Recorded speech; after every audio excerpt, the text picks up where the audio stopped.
Hello everyone. जहां हमने last lecture में discovery of electron, proton, neutron इन तीनों के बारे में कंप्लीट डिस्कस कर लिया था, यहां तक हम कुछ लिमिटेशंस जो रदरफोर्ड ने बताई, रदरफोर्ड के एटम में जो भी रदरफोर्ड ने डिस्कवरी किया था उसमें क्या लिमिटेशन रही कि वो स्टेबिलिटी ऑफ एटम को एक्सप्लेन नहीं कर पाया कि भाई एटम किस तरीके से स्टेबल होगा, उसमें इलेक्ट्रॉन है वो तो कोलैप्स कर जाएगा कहाँ पे, उसके न्यूक्लियस में, ठीक है, वो उस चीज़ को एक्सप्लेन नहीं कर पाए थे। उसके बाद हमारे साइंटिस्ट है एक बोर नाम के साइंटिस्ट जो इस चीज़ पे डिस्कवरी कर रहे थे कि भाई किस तरीके से जो एटम है वो एग्जिस्ट करता है, उसकी स्टेबिलिटी के बारे में। उसे पढ़ने से पहले, बोर मॉडल को पढ़ने से पहले हम इलेक्ट्रोमैग्नेटिक वेव्स या इलेक्ट्रोमैग्नेटिक रेडिएशंस को पढ़ लेते हैं, क्योंकि हमारे पास में यहाँ से जो चीज़ें हैं वो आगे चल के फॉर्मूलों में बनेंगी और फॉर्मूले हमें यूज होने वाले हैं आगे चल के जो हम बोर मॉडल पढ़ेंगे वहां पे। ठीक है, तो हम पहले स्टार्ट करते हैं इलेक्ट्रोमैग्नेटिक रेडिएशंस।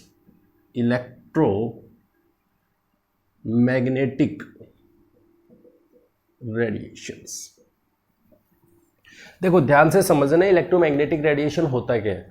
पहले तो हम इस चीज के नाम को ही देख लेते हैं। इलेक्ट्रोमैग्नेटिक रेडिएशन, ये हमारे पास जो नाम है यही इंडिकेट कर रहा है इलेक्ट्रो।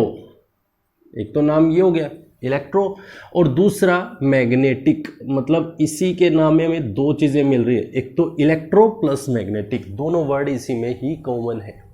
ठीक है, अब हम ये चीज समझते हैं, जैसे मान लो सपोज करो एक छोटा सा एग्जांपल ले लेते हैं।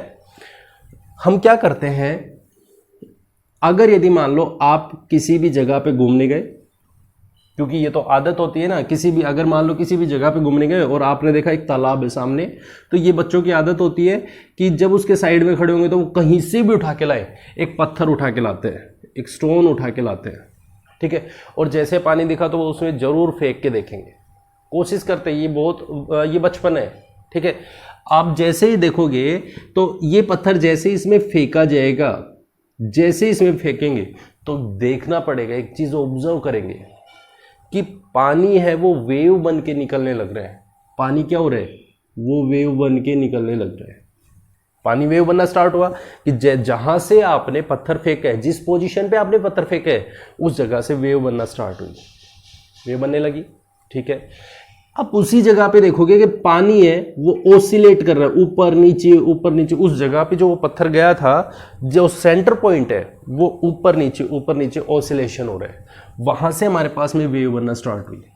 ठीक है, अब एक चीज देखो, अगर यदि मान लो सपोज करो आपने खाना नहीं खाया है, आपने खाना नहीं खा रखा, आप 2 दिन से भूखे हो, आपसे कोई कह दे कि ये काम करो, क्या आप कर दोगे? क्या आप कर दोगे? अगर यदि आपने खाना नहीं खाया है और आपसे बोल दिया जाए आपको 50 किलो का वेट दे दिया और कह दिया आप इसको उठा के ले जाओ और इसको छत पे रख के आओ, तो आप रख के आओगे? नहीं रख सकते। क्यों? क्योंकि आप में एनर्जी नहीं है। एनर्जी कब है? जब आप खाना खा रहे हो और आपने खाना खा लिया है, अच्छे से पेट भरा हुआ है, एनर्जी है आप में, तब आप उस 50 किलो वेट को कहीं भी लेके चले जाओ, जा सकते हो। बात क्लियर है? इसका मतलब क्या है, अगर यदि मैं यहां पे इन वेव्स पे या इस पानी पे मैं एक कोई भी नाव बनाऊं और वो छोड़ दूं, अगर इस पानी के ऊपर मैं नाव बनाऊं और वो छोड़ दूं, मैं क्या देखूंगा? मैं क्या नोटिस करूंगा? मैं ये देखूंगा कि यहां से ये नाव माइग्रेट हो रही है और वो यहां पे आ गई, मतलब वो यहां से यहां चल रही। इसका मतलब क्या हुआ कि इस वेव ने, जो ये वेव निकली है यहां से, इसने खाना खाया हुआ है, एनर्जी है। इसका मतलब क्या है, इसके पास में एनर्जी प्रेजेंट है। ध्यान देना इस बात का, एनर्जी है। क्लियर? एनर्जी आई कहां से?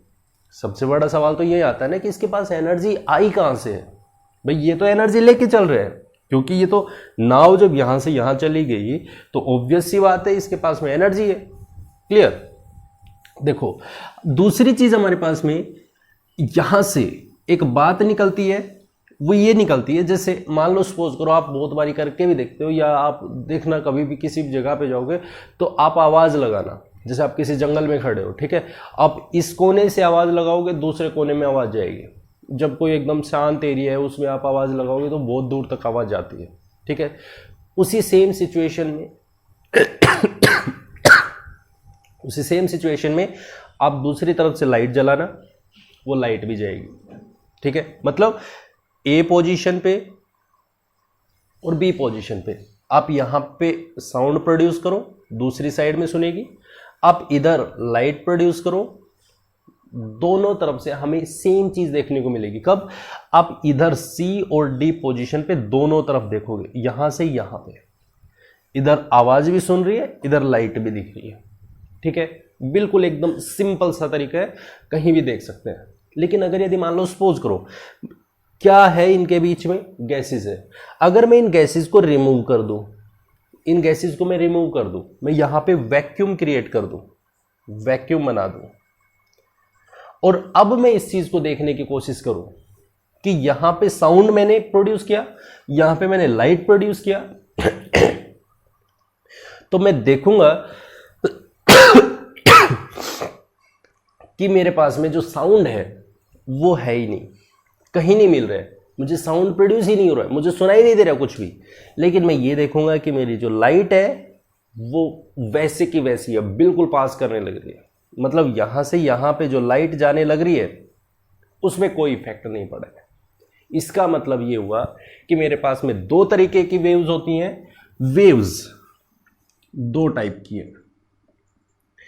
कुछ वेव्स ऐसी हैं जिनको माइग्रेट करने के लिए मीडियम की रिक्वायर्ड होती है, जिनको माइग्रेट करना है उनको मीडियम चाहिए, विदाउट मीडियम वो माइग्रेट ही नहीं कर सकती है। जैसे हमने देखा साउंड वेव, इसको माइग्रेट होने के लिए मीडियम, जब यहां पे गैसेस प्रेजेंट थी, यहां पे मीडियम प्रेजेंट था, उस टाइम में तो ये बहुत अच्छे से माइग्रेट कर रही थी।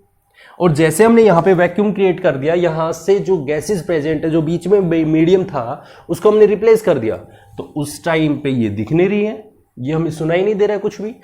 और ऐसी दूसरी वेव्स होती है जिनके लिए मीडियम की रिक्वायरमेंट नहीं होती है, नो मीडियम रिक्वायर्ड। मीडियम हो भी सकता है, बीच में गैसेस हो ना हो, कोई फर्क नहीं पड़ता है। मतलब मेरी वेव्स दो टाइप की है। ऐसी वेव्स जिनको मीडियम चाहिए, ऐसी वेव्स को मैकेनिकल वेव्स बोलते हैं, मैकेनिकल वेव्स। ठीक है, और ऐसी वेव्स जिनको मीडियम की रिक्वायरमेंट नहीं है, वो खुद प्रोपेगेट करती हैं, ऐसी वेव्स को हम इलेक्ट्रोमैग्नेटिक वेव्स बोलते हैं। इलेक्ट्रोमैग्नेटिक वेव्स क्लियर है? ऐसे वेव्स को हम क्या बोलते हैं? Electromagnetic waves.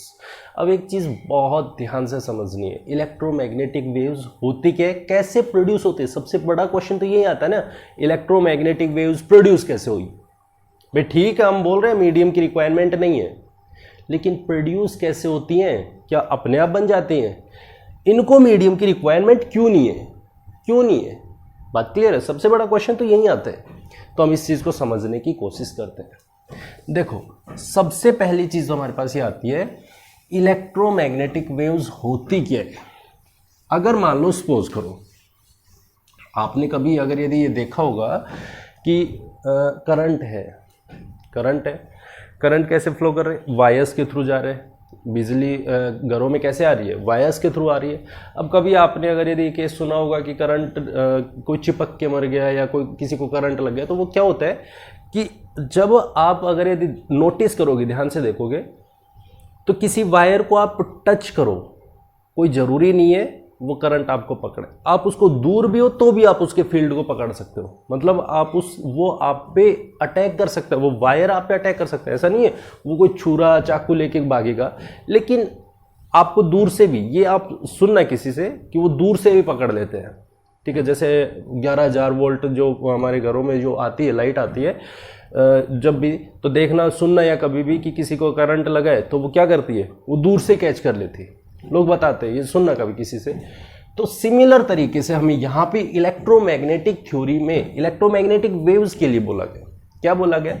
अगर कोई भी चार्ज पार्टिकल है, इसका मतलब क्या है? उसके पास में चार्ज प्रेजेंट है। अब वो चार्ज कोई भी हो सकता है, चाहे प्लस चार्ज हो चाहे माइनस चार्ज हो। कोई भी चार्ज पार्टिकल हमेशा अपने चारों तरफ इलेक्ट्रिक फील्ड जनरेट करते हैं। ये बात तो क्लियर है। अगर कोई भी चार्ज पार्टिकल होगा तो वो अपने चारों तरफ इलेक्ट्रिक फील्ड रखेगा। ठीक है, होता है, बिल्कुल होता है, क्योंकि उसके पास चार्ज है तो इलेक्ट्रिक फील्ड होना उसके लिए स्वाभाविक है, नॉर्मल है। अब ये जब चार्ज पार्टिकल है और ये इलेक्ट्रिक फील्ड रख रहे हैं, अगर ये चार्ज पार्टिकल्स अपनी जगह पे फिक्स हैं, अपनी जगह पे रखे हुए, एक जगह पे रखे हैं, मूव नहीं कर रहे हैं, ओसिलेट नहीं कर रहे हैं, तो ऐसी कंडीशन में एक कंडीशन तो ये है कि जब ओसिलेट कर रहे हैं, और एक कंडीशन ये है कि ये मूव कर रहे हैं। ठीक है, मूव करने का मतलब है कि अपनी जगह पे हिलने लग रहे हैं, वाइब्रेट कर रहे हो या फिर चलने लग रहे हैं। अगर यदि ये जो इलेक्ट्रिक फील्ड करने वाले चार्ज पार्टिकल्स मूव कर रहे हैं, तो साथ में इलेक्ट्रिक फील्ड होने के साथ साथ मैग्नेटिक फील्ड भी क्रिएट करते हैं, मैग्नेटिक फील्ड भी जनरेट करते हैं। हालांकि ऐसा नहीं है कि वो कांस्टेंट खड़े हैं तो उस टाइम में भी मैग्नेटिक फील्ड नहीं हो, मैग्नेटिक फील्ड होता है। ठीक है, लेकिन वो क्या होता है, एक फिक्स इंटेंसिटी होती है उसकी, कांस्टेंट होता है। लेकिन जब वो मूव करते हैं तो उनके टाइम वेरिंग सिचुएशन होती है। ठीक है, उस ज़्यादा डिटेल जाने की ज़रूरत नहीं है, आपको सिर्फ इतना समझना है कि अगर कोई भी चार्ज पार्टिकल है और वो ऑसिलेट कर रहे हैं, मूव कर रहे हैं, अगर यदि वो कांस्टेंट नहीं है तो इसका मतलब उनके पास में दो चीज़ें हैं, इलेक्ट्रिक फील्ड भी है और मैग्नेटिक फील्ड भी है। अब ये चीज़ तो आप सुन के आए हो, आप तो पढ़ के आए हो बहुत अच्छे तरीके से। क्या पढ़ा आपने कि हमारे पास कोई भी एटम है, उस एटम के चारों तरफ इलेक्ट्रॉन्स घूमने लग रहे हैं, जो न्यूक्लियस है उसके चारों तरफ इलेक्ट्रॉन घूम रहे हैं। ये किसने बोला है? रदरफोर्ड ने बोला है, इलेक्ट्रॉन घूमने लग रहे हैं। अब इलेक्ट्रॉन घूम रहे हैं तो ऑब्वियस सी बात है, इस इलेक्ट्रॉन के पास में इलेक्ट्रिक फील्ड भी है, इलेक्ट्रिक फील्ड प्रेजेंट है। और जब इलेक्ट्रिक फील्ड प्रेजेंट है और जब ये चलने लग रहा है तो ऑब्वियस सी बात है, इसके पास में मैग्नेटिक फील्ड भी है, मैग्नेटिक फील्ड भी है। तो मतलब ये हो गया कि हमारे पास में इलेक्ट्रोमैग्नेटिक वेव्स, क्या मतलब हुआ इसका? इलेक्ट्रो मतलब इलेक्ट्रिक, मतलब इलेक्ट्रिक, इसका मतलब तो ये हुआ इलेक्ट्रिक फील्ड।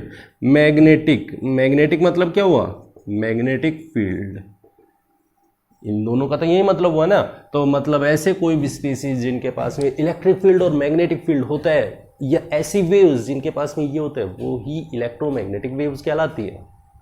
अब ये ध्यान से समझना है, इलेक्ट्रिक फील्ड और मैग्नेटिक फील्ड जनरेट हो गई, ठीक है, माइग्रेट कैसे करेंगी, चलेंगी कैसे? अगर मान लो सपोज करो आप अपने घर के किसी भी एक कोने में बैठे हो, सपोज करो आप किसी भी घर के कोने में बैठे हो, आप यहाँ पे बैठे हो। घर का कोना होता है इस तरीके का, जहाँ पे x axis, y axis, z axis होता है। मतलब हम 3D में बात कर रहे हैं। अज्यूम करके देखना, आप इस एक्सिस और इस एक्सिस पे खड़े हो। हमेशा इलेक्ट्रिक फील्ड और मैग्नेटिक फील्ड एक दूसरे के परपेंडिकुलर होते हैं, एक दूसरे के परपेंडिकुलर। अगर मान लो सपोज करो मेरे पास में ये एक्स एक्सिस, वाई एक्सिस, ये जेड एक्सिस है, कुछ भी ऐसे अज्यूम कर सकते हैं। अगर मेरे पास में इलेक्ट्रिक फील्ड ऊपर से आ रहा है, ऊपर से इलेक्ट्रिक फील्ड बन रहे, साइड से अगर यदि मेरे पास में मैग्नेटिक फील्ड बन रहे, तो हमेशा ही ये दोनों एक दूसरे के परपेंडिकुलर होते हैं। किस तरीके से? अगर ऊपर से इलेक्ट्रिक फील्ड बना, नीचे से मैग्नेटिक फील्ड बना, तो सबसे कमाल की बात क्या है, इनकी जो मूव करने की टेंडेंसी है, डायरेक्शन होगी, वो हमेशा परपेंडिकुलर ही होती है, हमेशा परपेंडिकुलर। अगर यदि यहां से इलेक्ट्रिक फील्ड बना, यहां से मैग्नेटिक फील्ड बना, तो इनकी जो मूव करने की टेंडेंसी होगी वो हमेशा परपेंडिकुलर होती है। ये आपने ऐसा शायद कोई रूल पढ़ा होगा, ठीक है, फिंगर रूल वगैरह कुछ ऐसा करके आपने पढ़ा होगा। अगर किसी भी माइग्रेशन की टेंडेंसी किस तरीके की होगी, वो हमेशा एक दूसरे के परपेंडिकुलर होगी। इलेक्ट्रिक फील्ड, मैग्नेटिक फील्ड, तो उनकी डायरेक्शन होगी वो परपेंडिकुलर होगी, प्रोपेगेट करने की टेंडेंसी परपेंडिकुलर होती है। ठीक है, सेम तरीके से हम इलेक्ट्रिक फील्ड, मैग्नेटिक फील्ड यहां पे पढ़ते हैं। अगर मान लो सपोज करो हमारे पास में कोई भी रेडिएशन बना, इस तरीके से हम आगे चलाते हैं, वो एक दूसरे के परपेंडिकुलर होती है। किस तरीके से होती है वो हम समझने की कोशिश करते हैं। ठीक है, अगर यदि यहां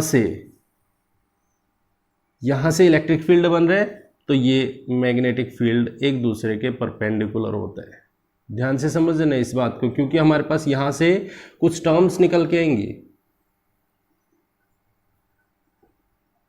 ये बना, ठीक है, ये बना, कुछ इस तरीके की वेव्स बनती है जो जनरेट होती है। यहां से एक बार अगर मेरे पास में इलेक्ट्रिक फील्ड जनरेट हुआ, इलेक्ट्रिक फील्ड बना प्लस मैग्नेटिक फील्ड बना, एक दूसरे के परपेंडिकुलर हो गए, एक बार परपेंडिकुलर हो गए, तो मान लेना कि उनको किसी भी मीडियम की जरूरत नहीं पड़ेगी। क्यों नहीं पड़ेगी? क्योंकि एक बार अगर यदि बनना स्टार्ट हो गई तो वो अपने आप परपेंडिकुलर बनती चलती है और अपने आप ही उनको रिक्वायरमेंट किसी भी चीज की, ये खत्म हुआ, इधर से इलेक्ट्रिक फील्ड मान लो सपोज करो ये बना, परपेंडिकुलर था, दूसरे में ये मैग्नेटिक फील्ड अपने परपेंडिकुलर अपने आप इलेक्ट्रिक फील्ड को जनरेट कर लेते हैं, अपने आप जनरेट कर लेते हैं, ये मैग्नेटिक फील्ड जनरेट कर लेते हैं, यहाँ पे मैग्नेटिक फील्ड, मतलब वो इस तरीके से ट्रैवल करती है, इस तरीके से मूव करती हैं, चलती हैं कि उन्हें किसी भी मीडियम की रिक्वायरमेंट नहीं होती है। बात क्लियर है? यहाँ से एक छोटी छोटी कॉन्सेप्ट्स बताए, छोटी छोटी चीज़ें बताए। सबसे पहली चीज़ तो उन्होंने यही बोला इलेक्ट्रिक फील्ड मैग्नेटिक फील्ड एक दूसरे के परपेंडिकुलर है, ठीक है। दूसरी चीज़ उन्होंने ये बोली कि उनकी जो स्पीड है, मूव करने की टेंडेंसी है, वो लाइट की स्पीड के बराबर थी। लाइट की स्पीड, जिस स्पीड से लाइट मूव करती है, और वो क्या होता है 3 × 10⁸ मीटर पर सेकेंड चलती है, स्पीड से चलती हैं, वो माइग्रेट करती है।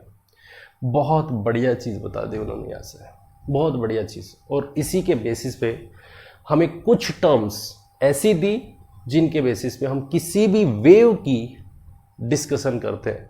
क्या क्या उन्होंने कहा, अगर यदि हम कोई भी एक वेव बनाते हैं, अज्यूम करते हैं, तो उन्होंने एक थ्योरी दी और वो ये बोला कि अगर कोई भी वेव बनने लग रही है, कोई भी वेव जनरेट हो रही है, तो उसके पास में पर्टिकुलर, मतलब उसके पास में हमेशा कोई ना कोई 5 टर्म्स जो होती है वो हमेशा हर वेव के साथ होती है। जैसे हमने बोला कि एटम में इलेक्ट्रॉन है, प्रोटॉन है, न्यूट्रॉन है, उसी सिमिलर तरीके से कोई भी वेव जो जनरेट हो रही है, उस वेव में भी कुछ चीज़ें ऐसी हैं जो हमेशा फिक्स है, उसके साथ रहेंगी, वेव के साथ में रहेंगी। क्या क्या होंगी उस वेव के साथ? सबसे पहली चीज़ तो ये है कि वो वेव, क्या पता हमारे पास में इस तरीके से जा रही हो, वो वेव ये जा रही हो, ऊपर जा रही है, नीचे जा रही है। कुछ वेव्स ऐसी होती है जिनके पास में, मैं सपोज करो मैं इधर बना रहा हूँ, छोटा बना रहा हूँ, इस तरीके से मैं बना रहा हूँ, वेव ये नीचे भी है, थोड़ी भी है।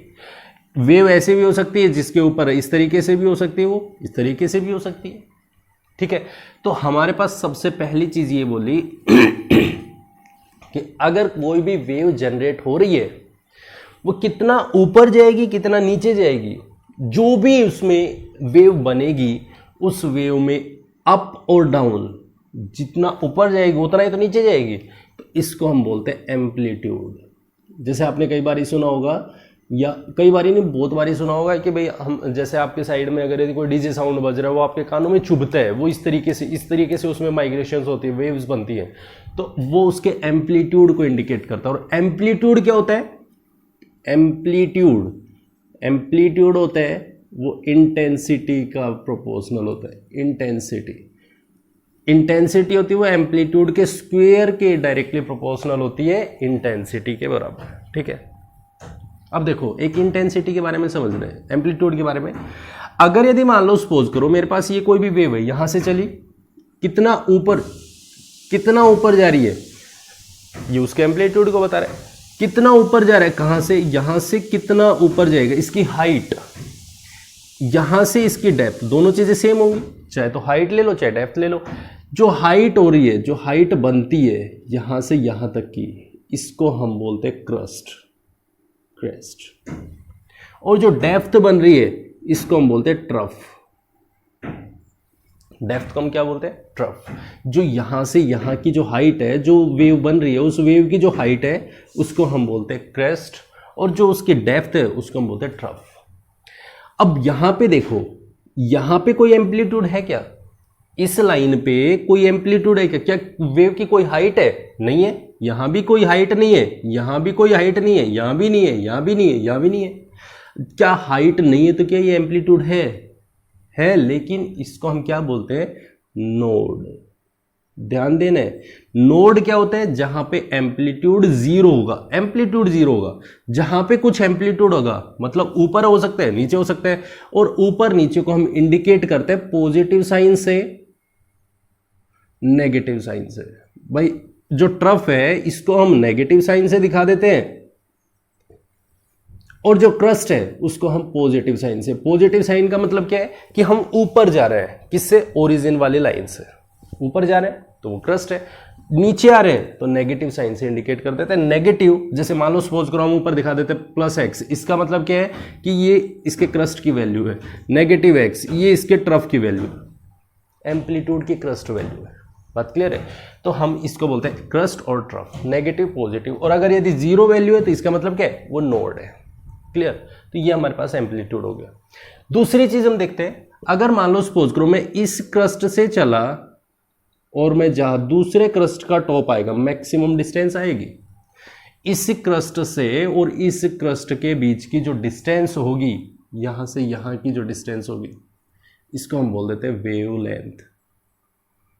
वेव लेंथ कोई जरूरी नहीं हम क्रस्ट के बीच के लिए, हम यहां से यहां पे भी चलते हैं, क्रस्ट के बीच की छोड़ को हम ट्रफ को लेते हैं, ट्रफ के बीच की जो डिस्टेंस है, मतलब हमारे पास में दो कंजिक्यूटिव पोजीशंस होनी चाहिए, दो कॉन्जिक्यूटिव पोजीशंस, इनके बीच की डिस्टेंस, ये भी हमारे पास में वेवलेंथ ही कहलाती है। और वेवलेंथ हमारे पास में क्या होता है, वेवलेंथ,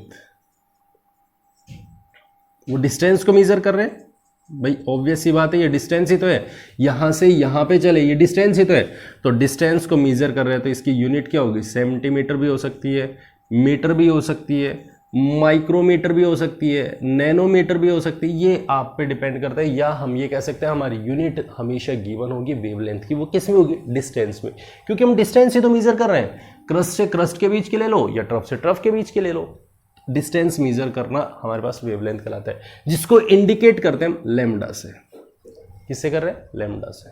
ठीक है, उसी से आगे चलते हैं।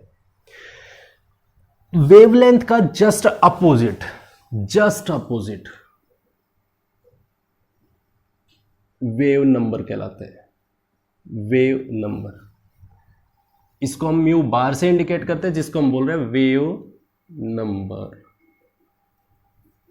ठीक है, क्या हो गया, बिल्कुल अपोजिट है जो वेवलेंथ का होता है। और म्यू बार अगर वेवलेंथ के साथ में रिलेशन देखेंगे तो 1 लैम्डा के बराबर होता है, 1 लैम्डा।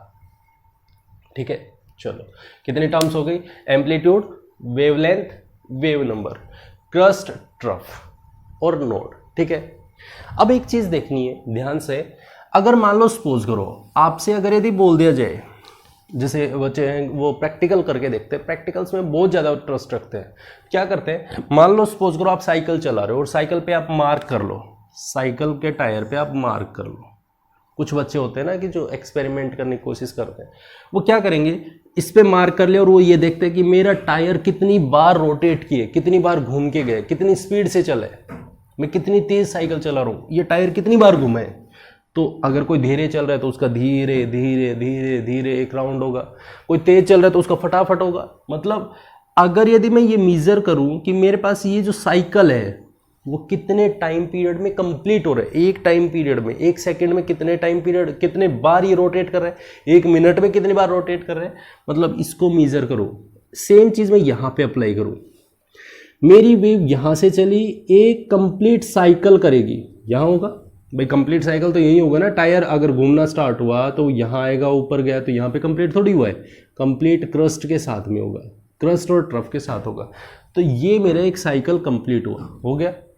मैं यहाँ से चलूँ तो मेरा साइकिल कंप्लीट होगा यहाँ आके, मतलब एक साइकिल कंप्लीट होने के लिए कितना टाइम पीरियड लगेगा, या एक कितने टाइम पीरियड में साइकिल कंप्लीट हो रहे हैं, number of cycles per unit time, इसको हम बोलते हैं फ्रीक्वेंसी। क्या बोलते थे हम इसको, फ्रीक्वेंसी, जिसको हम इंडिकेट करते हैं न्यू से, न्यू। क्लियर, फ्रीक्वेंसी की टर्म में इसको इंडिकेट करते हैं। अब देखो नंबर ऑफ साइकिल की तो कोई यूनिट नहीं है, पर यूनिट टाइम भी बोला है, इसका मतलब इसकी यूनिट क्या है, वो टाइम पे डिपेंड करेगी, सेकेंड इनवर्स होती है, सेकेंड इनवर्स होगी, आर इनवर्स होगी, मतलब इसकी सबसे ज़्यादा इंपॉर्टेंट यूनिट है वो सेकेंड इनवर्स, या फिर हम इसको हर्ट्ज में भी इंडिकेट कर देते हैं फ्रीक्वेंसी को। क्लियर है? ये हमारे पास फ्रीक्वेंसी हो गई। चलो ठीक है। अब एक सबसे इंपॉर्टेंट बात जो ये चीज़ देखी गई वो ये कि अगर हमारे पास लाइट है या हमारे पास में इलेक्ट्रोमैग्नेटिक रेडिएशंस हैं, इलेक्ट्रोमैग्नेटिक रेडिएशंस वो वैक्यूम में भी उनकी जो स्पीड है वो 3 × 10⁸ मीटर पर सेकेंड है। मतलब वो एक लाइट की स्पीड से ट्रैवल कर रही है, लाइट की स्पीड से, मतलब लाइट की स्पीड से ट्रैवल करने का मतलब है उनकी जो वेलोसिटी है वो वेलोसिटी किसके बराबर है? That is the speed of light, उसके बराबर है। इसका मतलब क्या हुआ? स्पीड ऑफ लाइट के बराबर होना मतलब मेरे पास में फ्रीक्वेंसी इनटू वेवलेंथ। उन्होंने यहाँ से एक रिलेशन दिया और वो रिलेशन किस किस के बीच दिया? फ्रीक्वेंसी और वेवलेंथ के बीच में। वो क्या था? C is equals to nu into lambda. मतलब अगर यदि लैम्डा इंक्रीज करेगा तो फ्रीक्वेंसी डिक्रीज करेगी। क्यों करेगी? क्योंकि अगर यदि मैं यहां से lambda is equal to c by nu, या मैं इसको लिखूं nu is equal to c by lambda, ऐसा लिख सकता हूं। अगर मेरे पास में वेवलेंथ इंक्रीज हुआ तो फ्रीक्वेंसी डिक्रीज करेगी, और अगर मेरे पास फ्रीक्वेंसी इंक्रीज हुई तो वेवलेंथ डिक्रीज होगा। इसका मतलब यही तो हुआ है। बात क्लियर है? तो इसका मतलब मेरे पास यहां से एक रिलेशन दिया जो किस किस के बीच में था? C is equals to nu into lambda. Frequency into wavelength दोनों के बीच में रिलेशन देता है, और वो ये देता है दोनों के दोनों स्पीड ऑफ लाइट के साथ में ट्रेवल करती हैं हर किसी मीडियम में। ठीक है, चलो ठीक है। एक आता है हमारे पास में टाइम पीरियड, जिसको हम अगर यदि टाइम पीरियड क्या होता है? टाइम पीरियड का मतलब होता है कि 1/ν के बराबर फ्रीक्वेंसी का जस्ट इनवर्स होता है। फ्रीक्वेंसी का जस्ट इनवर्स, अगर यदि वेवलेंथ का जस्ट इनवर्स तो न्यू बार, जिसको हम बोल रहे हैं वेव नंबर, और अगर टाइम पीरियड है जिसको हम टाइम बोल रहे हैं तो वो फ्रीक्वेंसी का। अब फ्रीक्वेंसी की यूनिट क्या थी? 1/सेकेंड इनवर्स, और सेकेंड इनवर्स पे इनवर्स है तो इसका मतलब ये सेकेंड, तो हमारे पास में इसकी यूनिट क्या है? सेकेंड। क्लियर? तो हमारे पास ये कुछ टर्म्स हैं जिनके बारे में हमें बोला किसी भी वेव के लिए। जैसे मान लो एक एग्जांपल कर लेते हैं, छोटा सा एक एग्जांपल, बिल्कुल बेसिक सी चीज़ें है, कोई भी ज़्यादा इसमें डिफिकल्टी नहीं है, क्योंकि ये चीज़ें आपके आगे बोर मॉडल में बार बार यूज़ होंगी, तो इन्हें ध्यान से पढ़ना है। जैसे मान लो सपोज करो आपको बोल दिया, एक वेवलेंथ दे दी किसी भी एक रेडिएशन की, कि भाई उसकी वेवलेंथ है वो है आपके 200 नैनोमीटर वेवलेंथ है। कैलकुलेट करो उसमें फ्रीक्वेंसी क्या होगी, कैलकुलेट करो उसका टाइम पीरियड क्या होगा, कैलकुलेट करो उसके वेव नंबर क्या होगा। आपको ये सब चीज़ें दे दी, पूछ लिया जाए कैलकुलेट करो ये बताओ वो बताओ। चलो ठीक है, निकालने की कोशिश करते हैं। हमें क्या दिया है? वेवलेंथ दिया हुआ है, वेवलेंथ दिया है। क्या निकालना है? फ्रीक्वेंसी के लिए हमारे पास में क्या रिलेशन होता है? Frequency is equals to C by lambda होता है। बिल्कुल होता है, हम पढ़ते हैं, हमने पढ़ा है, अभी पढ़ा है। सबसे पहला रिलेशन यूज किया, C की value 3 × 10⁸ metre per second. Metre में यूनिट है, इसको मीटर में कन्वर्ट करेंगे तो 200 इंटू नैनोमीटर। नैनो की यूनिट क्या होती है? That is 10⁻⁹ metre. यही होगा 200, दैट इज 3 × 10⁸ इंटू, देखो ध्यान से, 10⁻² -7 10⁻7 डिवाइडेड बाई 2, तो ये आ गया 1.5 × 10⁻15 सेकेंड इनवर्स। ये बन गया, क्या बना मेरे पास में? फ्रीक्वेंसी आ गया। अब फ्रीक्वेंसी टाइम पीरियड का इनवर्स होता है, मतलब मेरे पास में अगर यदि मैं इसको लिखूं, मेंशन करूं तो मेरे पास में टाइम इज इक्वल्स टू 1/न्यू होता है। न्यू की वैल्यू क्या है 1/1.5 इंटू 10⁻15। तो ये वैल्यू आ जाएगी 10⁻−15 इंटू समथिंग, जो भी वैल्यू आएगी इसको कैलकुलेट कर लेना, सेकेंड यूनिट आ जाएगी, सेकेंड में हमारे पास ये आ जाएगा। अगर हमसे ये बोला है वेव नंबर, तो वेव नंबर क्या होता है, wave number that is nu bar is equals to 1/λ। 1/λ, lambda क्या है 1/200 नैनोमीटर दैट इज 10⁻9 मीटर। तो हमारे पास क्या यूनिट हो जाएगी 1/200 इंटू 10⁻9 मीटर इनवर्स। अब इसकी यूनिट निकाल सकते हो, कैलकुलेट कर सकते हो इस तरीके से नॉर्मली। क्लियर है, एकदम क्लियर है। इसके क्वेश्चंस करके देखने हैं आपको, प्रैक्टिस करने हैं, और साथ में ये थ्योरी ध्यान से पढ़नी है, इलेक्ट्रोमैग्नेटिक रेडिएशंस के बारे में ध्यान से पढ़ना है। ठीक है, कोई भी डाउट नहीं होना चाहिए इसमें। अगर फिर भी कोई डाउट है तो आप उसे कमेंट बॉक्स में मेंशन करिए, या फिर आप मेरे को व्हाट्सअप करके भी पूछ सकते हैं। क्लियर, ये था हमारा आज का लेक्चर, जिसमें हमने कंप्लीट डिस्कस किया इलेक्ट्रोमैग्नेटिक रेडिएशंस या इलेक्ट्रोमैग्नेटिक वेव्स के बारे में, क्योंकि ये चीज़ें हमें आगे काम आएंगी, ध्यान से पढ़ना इसे। ठीक है, आई होप आप लोगों को लेक्चर पसंद आया होगा। अगर पसंद आया है तो इसे लाइक, कमेंट और शेयर जरूर करें, और अगर चैनल को अभी तक सब्सक्राइब नहीं किया है तो चैनल को सब्सक्राइब जरूर करें। Thank you very much and have a nice day.